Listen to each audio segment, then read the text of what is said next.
என்னப்பா சிவா காலையிலேயே மங்களகரமா? அங்கிள் இன்னைக்கு செவ்வாய்க்கிழமை. மருதமலை போய் முருகனை பார்த்துட்டு வந்திருக்கேன், கரெக்டா? அது மட்டும் இல்ல அங்கிள், வர வழியில நம்ம ஏரியால இருக்க பாலமுருகன் கோயிலுக்கு போயிட்டு வந்தேன். ஆட தோ பிரசாதம் விபூதி வச்சுக்கோங்க. நாங்க பிரசாதம் எடுத்துக்கோங்க. எடுத்துக்கிறேன்ப்பா. எடுத்துக்கோங்க அங்கிள். சுகர் இருக்குப்பா. சுகர் ஆகுது சால்ட் ஆகுது, அதெல்லாம் முருகன் பாத்துக்கோங்க அங்கிள். நீங்க சாப்பிடுங்க. ஆட எடுத்துக்கிறேன். எடுத்துக்கோங்க அங்கிள். ஐயோ உன் பார்த்ததுக்கு அளவே இல்லப்பா. அப்புறம் ஏற்கனவே சொல்லியிருந்தல்ல, ஊர்ல இருந்து தங்கிட்டு பையன் ஜாப் விஷயமா? ஆமா ஆமா அங்கிள், அவன் தான் இவன்.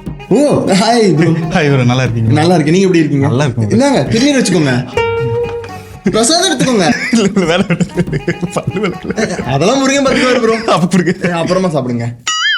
சதீஷ், நம்ம கிட்ட 6 வீடு இருக்கு. அந்த 6 வீட்லயும் எத்தனையோ பேர் குடியிருந்துட்டு போயிருக்காங்க. ஆனா சிவா மட்டும் அதே இடத்துல தான் இருக்கான். ஏன் தெரியுமா? தெரியலங்க. நம்ம வீட்டை நம்மளை விட சுத்தமா பாத்துக்கிறான்ப்பா. ஐயோ ஏன் அங்கிள்? சும்மா இரு, நான் சொல்லித்தான் தீருவேன். ஏய், சிவா வந்து உனக்கு ரூம்மேட்டா கிடைக்கிறதுக்கு கொடுத்து வச்சிருக்கணும். சிவா இவன் ஊர்ல விளையாட்டுத்தனமா இருந்துட்டான்ப்பா, நீ கொஞ்சம் அட்ஜஸ்ட் பண்ணிக்கப்பா.